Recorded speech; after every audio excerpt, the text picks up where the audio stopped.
সালারে মোবাইলের দোকানে দুঃসাহসিক চুরি, মোবাইলের শোরুম ভেঙে 40 লক্ষ টাকার মোবাইল চুরি। মুর্শিদাবাদ জেলার সালার থানার সালারে শিরিষতলা এলাকায় ঘটল দুঃসাহসিক চুরির ঘটনা। রাতের অন্ধকারে মোবাইল প্ল্যানেট নামে শোরুম থেকে আনুমানিক 40 লক্ষ টাকার মোবাইল চোরেরা চুরি করে নিয়ে পালিয়ে যায়। বুধবার সকালে দোকান খুলতে স্টাফিদের নজরে পড়ে ভয়ঙ্কর চুরির দৃশ্য। দোকানের পেছনের দেওয়াল কেটে ভেতরে ঢুকেছে দুষ্কৃতীরা। ভেতরের বেশিরভাগ মোবাইলের বাক্স ফাঁকা, চারিদিকে ছড়িয়ে ছিটিয়ে পড়ে রয়েছে বাক্সপত্র। চুরির চিহ্ন দেখে বোঝা যাচ্ছে যে পরিকল্পনা করে চুরি করা হয়েছে। ওই রাতেই অপারেশনটা সারে চোরেরা। ঘটনার পর শোরুম মালিক থানায় লিখিত অভিযোগ দায়ের করেন। পুলিশ ঘটনাস্থলে এসে তদন্ত শুরু করেছে। আশেপাশে সিসিটিভি ফুটেজ সংগ্রহ করা হয়েছে এবং সম্ভাব্য চোরেদের পালানোর রাস্তা ও সন্দেহজনক ব্যক্তিদের খোঁজ চালাচ্ছে সালার থানার পুলিশ। স্থানীয়রা জানিয়েছেন, সালার কাটোয়া রাজ্য সড়কে এমন ব্যস্ত ও গুরুত্বপূর্ণ জায়গায় এত বড়সড় চুরি ভাবতেই পারছেন না। ইতিমধ্যে ব্যাপক চাঞ্চল্য ছড়িয়েছে ও ব্যবসায়ীদের মধ্যেও তৈরি হয়েছে আতঙ্ক। রোজকার নেই, আজকেও সকালে আমার স্টাফরা যখন দোকান ওপেন করে 8:30 আমাদের ওপেনিং টাইম, ঠিক ওপেন করার পর 8:33 নাগাদ আমার কাছে কল যায় যে দোকানে কেউ ঢুকেছে, মালপাতি সব লণ্ডভণ্ড হয়ে আছে। তারপরে বলে পশ্চিম দিকে কিছুটা কাটা অংশ, যে দিক দিয়ে হয়তো কোনো লোক ঢুকেছে। তারপর তারা নিশ্চিত হওয়ার পর যে চুরি হয়েছে, এই নিশ্চিত হওয়ার পর আমাকে ফোন করে জানায়। আমি সঙ্গে সঙ্গে দোকানে আসি এবং তারপরেই থানাকে জানাই। থানা সত্তর স্পটে আসে।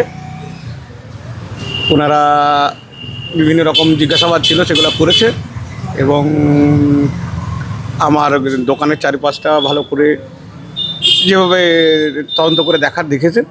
প্রশাসন আশ্বাস দিয়েছে, আমরাও ভরসা রাখছি প্রশাসনের উপর। এই চুরির পেছনেগুলো মানে আপনারা কোনো পরিকল্পনা দেখছেন বা কোনো রকমভাবে আপনাদেরকে বা দেখুন, যে কোনো কাজ করতে গেলে পরিকল্পনা লাগে। এটা আমার মনে হয় খুব পরিকল্পিতই। না হলে কি একটা দেয়াল, এত সব মজবুত দেয়াল কেটে সিসিটিভির সামনে কেউ চুরি করতে পারে? হঠাৎ প্ল্যানিং করে এরকম হয় না, হয়তো প্ল্যান করেছিল, জানা নাই। আমার হ্যান্ডসেট গেছে, আমার ইউজের ল্যাপটপ গেছে, ট্যাব গেছে, মোবাইল অ্যাক্সেসরিজ গেছে, ক্যাশে যা টাকা ছিল সেটা গেছে। কত ছিল? ক্যাশ আনুমানিক 10,000 টাকা। খুচরো আমরা টাকা রাখি সকালে ইউজ করার জন্য। সকালে কারোর পেমেন্ট থাকে 10 থেকে 15,000, হয়তো ছোটো নোট 100, 500, 210 এরকম রেখে, যেটা ক্যাশ চালাবার জন্য যেটা রাখতে হয় সেটাই। প্রশাসনের উপর আপনাদের কতটা ভরসা হচ্ছে এই সুরাহা হবে? প্রশাসন আশ্বাস দিয়েছে, আমরাও ভরসা রাখছি। আর প্রশাসনের উপরে ভরসা না রেখে তো আর কোনো উপায় নেই। মেন মার্কেট 2 মিনিট হয়তো বাস স্ট্যান্ড আর 3 মিনিট হয়তো রেল স্টেশন, সেই এক কথায় সালারের হৃদয় বলা যায়, সেখানে এই চুরি। এটা কীভাবে যাচ্ছে আপনারা ভালো জানবেন, এটা প্রশাসন ভালো জানবে, আপনারা মিডিয়া পার্সন আপনারা ভালো জানবেন। কারণ এরকম ঘটনা আমার লাইফে তো আগে ঘটেনি বা কোনো অভিজ্ঞতাও প্রিভিয়াস নেই। যাতে আমাদের নিরাপত্তা সুরক্ষিত থাকে, যারা অপরাধী তারা ধরা পড়ে, এইটুকুই প্রশাসনের কাছে, এইটুকুই দাবি। সকালে যখন আসি দোকান খুলতে, তখন 8:30 নাগাদ দোকানে আসি।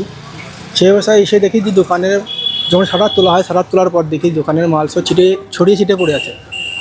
তারপর দেখি যে আপনার দোকানের পশ্চিম দিকের দেয়ালটা ফুটো করা আছে। তাই দেখে আমরা আমাদের ওনারকে ফোন করি, উনি আসেন, উনি এইসব জিনিসটা দেখেন যে আপনার দোকানে চুরি হয়েছে। মোটামুটি কত টাকা চুরি গেছে আমাদের তুমি মনে হয়? আনুমানিক 40 লাখ হবে, 35-40 লাখ। আচ্ছা, মোবাইল চুরি গেছে, ফোন গেছে, ট্যাব গেছে, আমাদের দুটো ল্যাপটপ ছিল, ল্যাপটপ দুটো গেছে, ক্যাশ ছিল আপনার ক্যাশ ড্রয়ারে ক্যাশ হয়ে গেছে। মোটামুটি কতগুলো ফোন গেছে চুরি? মোটামুটি ফোন মিলে তো সেরকমভাবে দেখানো যাবে, সেরকমভাবে দেখা অ্যারাউন্ড কত হতে পারে?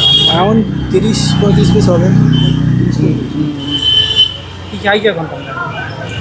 আমরা চাইছি যে একটা ব্যবস্থা নেওয়া হোক। প্রশাসনকে জানানো হয়েছে, প্রশাসন দেখে গেছে, আর প্রশাসন আশ্বাস দিয়েছে যে এর একটা নিশ্চিত ব্যবস্থা হবে। আমার নাম সাজ্জাদ হোসেন।